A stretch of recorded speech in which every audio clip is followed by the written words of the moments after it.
ভাবে একটা মানুষকে মারতে, এটা মায়া হয় না তাদের? বুকটা কাঁপে না তাদেরকে? এত হিংস্রতার মতো পিটাইতে পিটাইতে পিটাইতে মানুষকে একদম মেরে ফেলতে। এই যে আবির হত্যা বুয়েটের স্টুডেন্টের কাছ থেকে এটা দেখলাম, টর্চার সেলে পিটাইতে পিটাইতে সে সেই আবিরকে মেরেই ফেললো, লাস্ট পর্যন্ত সে মারাই গেল। এত পিটাইতে পিটাইতে হয়, এত পিটাইতে কিভাবে? পশুর মতো, হিংস্র জানোয়ারের মতো পিটায় কিভাবে? দেখে কষ্ট হয় না?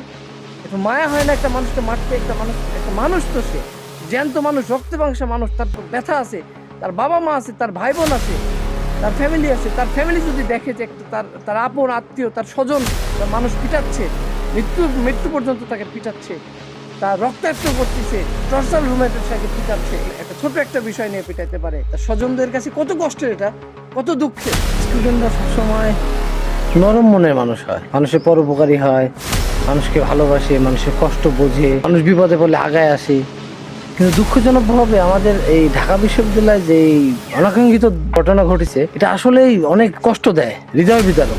আমাদেরকে কনফিউজ করে যে মানুষকে মানুষ কিভাবে এত নিষ্ঠুরভাবে পিটাইতে পারে, অন্যায় করলে তাকে আইনের হাতে তুলে দিতে হবে, আইন তার ব্যবস্থা নেবে। এটা আসলে খুবই দুঃখজনক। ভাবতেই পারি না যে এই স্টুডেন্টরা, তাদের মধ্যে শিক্ষা আছে, ভালো সাবজেক্টে পড়াশোনা করছে, তারপরেও এত হিংস্রতা কিভাবে আসে যে মানুষকে মারতে মারতে একদম মানুষ মানে মৃত্যুর দিকে ঢলে পড়া পর্যন্ত চলে যায়। এটা স্টুডেন্টরা দেখে কিভাবে, এটা সহ্য করে কিভাবে? একজন মারে আরেকজন দেখে, এটা আসলে ভাবায় আমাদেরকে, এটা আমাদেরকে কষ্ট দেয়।